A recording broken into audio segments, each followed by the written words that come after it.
Ngayon, narito ako sa isang makasaysayang sandali para sa Hilagang Israel. Hindi ko basta ginagamit ang salitang iyon dahil sa likod ko, 53 lokal na pamahalaan, mga alkalde, mga pinuno ng mga konsehong pangrehiyon at mga pinuno ng mga pangkat mula sa hilaga ng bansa ay pumirma ng pinagsamang kasunduan. Next, Bay 53 ang tawag nila sa sarili, alyansa ng mga lungsod sa Israel na ngayon lang nabuo.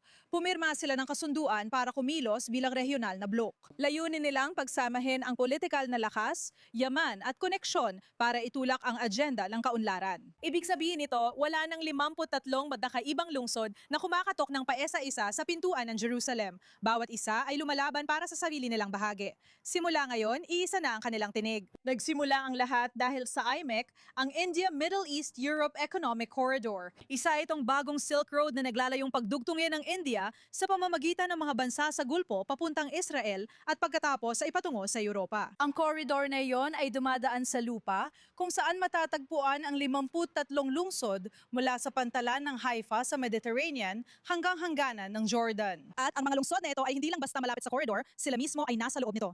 Kaya nagkakaisa silang manghikayat ng pandaigdigang pamumuhunan para lumikha ng employment zone at makipag-partner sa mga gobyerno at negosyo abroad. Karaniwan, kapag may mega project na iniaanunsyo, mga alkalde ang huling nakakaalam.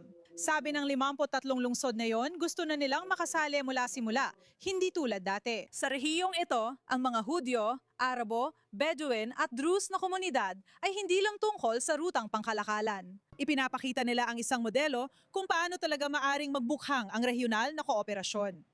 Alam natin na may malalaking pangakong ginawa noon para sa Hilagang Israel, kaya kailangan hintayin natin kung ano ang mangyayari. Abangan ang buong panayam at kwento sa susunod na linggo. Ako si Natasha Kirchhoff, nag-uulat mula sa Haifa Bay.